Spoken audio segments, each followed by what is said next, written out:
Greetings to you, Crocodile Army. Well, the last few weeks since my last video have seen a lot of developments in Ukraine. It has also seen a pretty fascinating arc in the online discourse about the nature of war, peace, imperialism, sanctions, and a whole lot more. I found myself disagreeing with some people on a range of issues, even though most of my views on the conflict are not really that unusual. Many of the people I've been debating with are self-described peace activists, or anti-imperialists. Now, to be clear, being an activist for peace is truly admirable. Very few people actively want war, and those who are committed to maintaining peace are often great people. I can understand why those who are working for peace might have different views on world events, and I can even excuse a little bit of spin. But I can't excuse getting basic facts wrong. For instance, the biggest and most common deflection of culpability for Putin on his invasion is that he was forced into it because he feels threatened by NATO expansion. Without knowing the facts, people imagine new NATO countries on Russia's border being added constantly, with nukes and huge armies of NATO troops in those countries. The reality is that the most recent Russian border countries to be added to NATO were the tiny Baltic countries in 2004, which was 18 years ago. The number of total foreign NATO troops between Russia's 4 NATO border countries was less than 10,000, split between 4 countries when this war started. And the rest of those forces in those countries were local. Russia has a standing army of about 1 million soldiers. There are no nukes in Eastern Europe either. Russia has several thousand nukes, many of which are on submarines.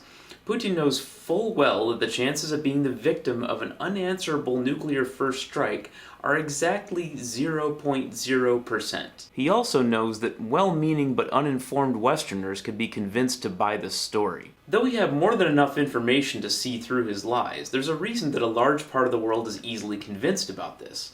The US has a lot of enemies, and we have done plenty to harm our own reputation in this regard.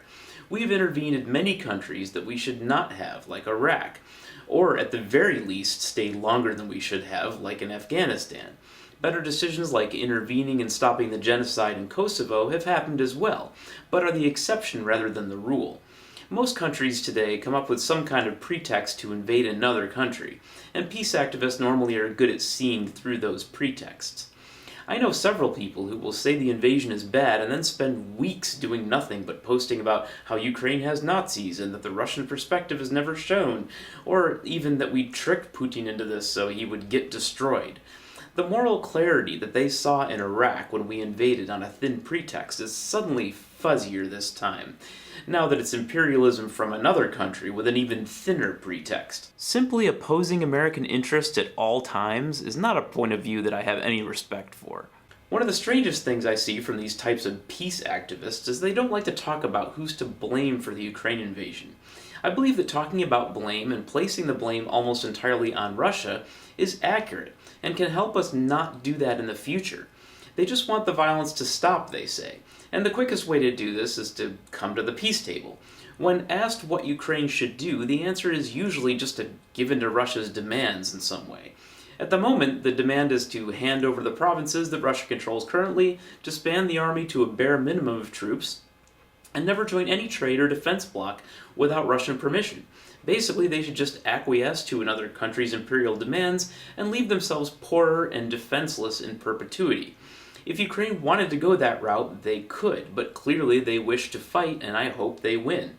These same people who give lip service to opposing Russia's invasion will often wag a finger at those hoping that Ukraine wins as being warmongers for an array of reasons. This is fine, and you can tell me how to feel about it if you'd like. I could also tell them thank you, but I don't really need my feelings validated. I think the saddest thing that I saw anyone say about this war was when someone asked one of my friends on a stream if they stand with Ukraine. He replied that no, he doesn't stand with Ukraine. He stands with Venezuela and with Cuba and Yemen, and other places where the US has hurt the populations in one way or another. I found it remarkable that in Ukraine, where Russia is destroying the country, it doesn't matter because we're on Ukraine's side, and apparently that means he's not.